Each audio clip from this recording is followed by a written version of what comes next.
South ఇండియాలోనే అతి తక్కువ ధరలకే నాణ్యమైన రత్నాలని అందించే ఏకైక సంస్థ 6 JVR.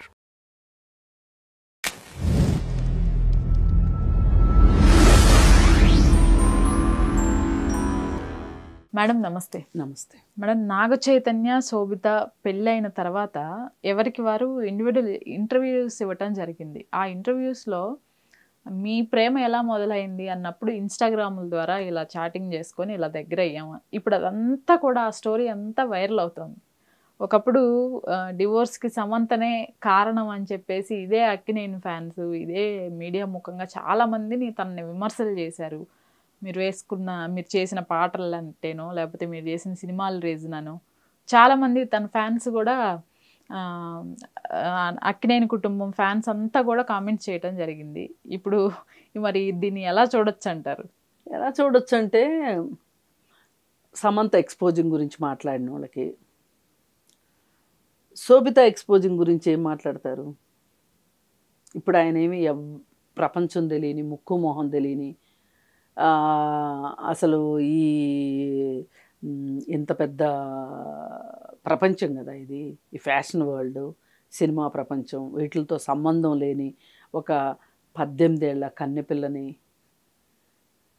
ఏమి చేసుకోలేదుగా. అంటే ఏ ఎక్స్పోజింగ్ చేయనా? అంతకుముందు అభ్యంతరాలన్నీ ఏంటి? సమంత ఎక్స్పోజింగ్ గురించే కదా చాలామంది మాట్లాడారు.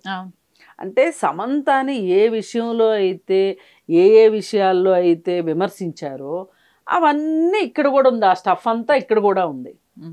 ఇంకప్పుడు సమంత కన్నా శోభిత ఏంటి డిఫరెన్స్ ఏంటి, డిఫరెంట్ ఏంటి అంటే ఏమీ చెప్పలేము. గుండు సున్నా తప్పితే ఏమీ లేదు. అయితే ఇక్కడ బడబడా మాట్లాడే వాళ్ళకి, ముచ్చుగా ఉండి మాట్లాడుకోకుండా మేము ఇంట్రావర్ట్లమి అని చెప్పుకునే వాళ్ళకి ఎంత తేడా ఉంటుందో గమనించండి. నాగ చైతన్యకి ఎక్కువగా ఎక్స్పోజ్ అవ్వటం ఇష్టం ఉండదు, ఎక్కువగా మాట్లాడటం ఇష్టం ఉండదు, ఎక్కువగా 10 మందిలో ఉండటం ఇష్టం ఉండదు. ఆయన ఏదో, ఆయన వంట లేదు, ఆయన నటనేదో, ఆయన ఇండివిజువల్గా ఎవరో ఒకరిద్దరు స్నేహితులతోటి చిల్ అవుతూ ఉంటాడు. అసలు పాపం ఎంత మంచోడు, విచ్చలవిడిగా తిరగడు. అసలు ఎట్లా అంటే విలువలకి, అన్నిటికీ సాంప్రదాయాలకి విలువ ఇస్తాడు. అసలు తండ్రి లక్షణాలే రాలేదు. ఇలా రాముడు మంచి మంచి బాలుడు, ఉత్తమమైన బాలుడు అన్నట్లుగా ఇప్పటి వరకు మనందరికీ మీడియా ఓదరగొట్టేసింది ఒక రకంగా. ఎప్పుడైనా సరే మీడియా కానీ సమాజం కానీ మగవాడి వైపే ఉంటుంది అనటానికి ఇది ఒక ఉదాహరణ. అదే అభిమానులు కానీ సామాన్యులు కానీ ఎవరైనా సరే మగాడినే కాపాడుతుంది, ఆడదాన్ని కాపాడదు. ఆడదానిలో 2 తప్పులుంటే 6 తప్పులు చేసి చూపిస్తారు. మగాడికి 6 తప్పులున్నా 2 తప్పుల్లాగా చూపిస్తారు. ఎందుకు అంటే మగాడు అర్హుడు ఏం చేయటానికైనా, మగాడికి అధికారం ఉంది అని మనము మోస్తున్నాం. ఆ విలువల్ని అవి కరెక్టా తప్ప ఒప్ప అని ఆలోచించం, మోసేస్తుంటాం అంతే. అలా మోసే కార్యక్రమంలోనే విడిపోయినప్పుడు, నాగార్జున సమంత విడిపోయినప్పుడు సమంతకి ఏమి రోగం, సమంతకి ఏమొచ్చింది, ఎంత పెద్ద ఫ్యామిలీలోకి వెళ్ళింది.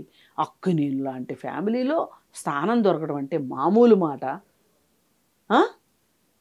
ఎంత గొప్ప అవకాశము.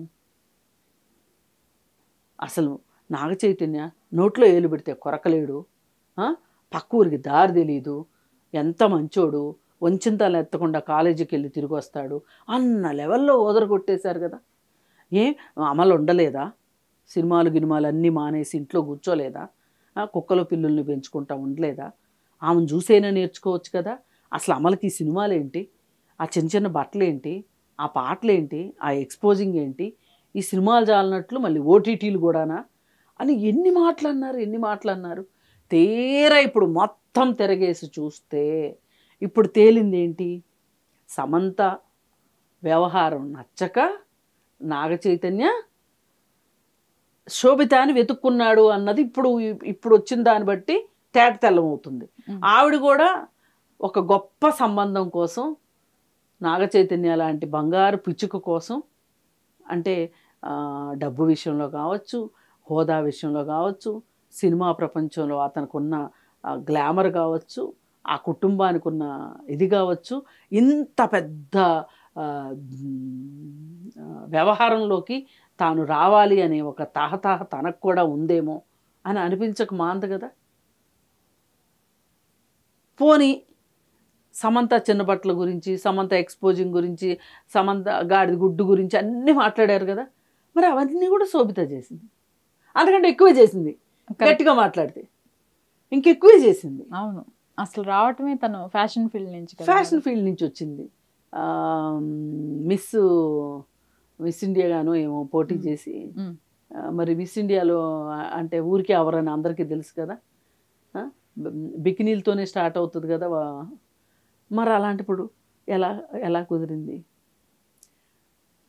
అంటే, సమంత వద్దు అనుకున్న తర్వాత అతను నాకేం కావాలి ఇప్పుడు, నాకెవరు కావాలి అనుకున్నప్పుడు అచ్చం తెలుగులోనే మాట్లాడాలి, అనవసరంగా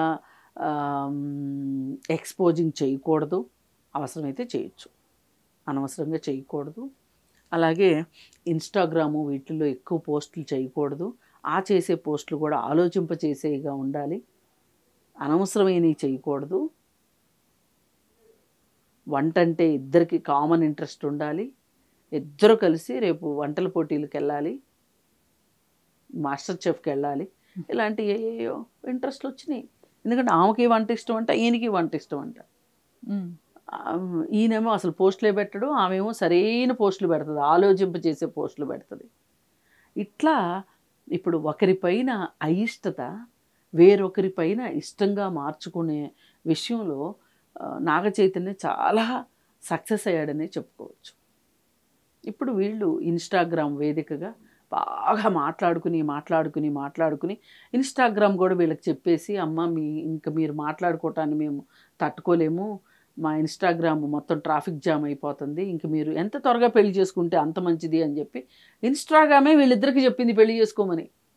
ఇప్పుడు రేపు పొద్దున ఈ మాట కూడా చెప్తారు, మా తప్పేమీ లేదు సమంతకు విడాకులు ఇచ్చే విషయంలో,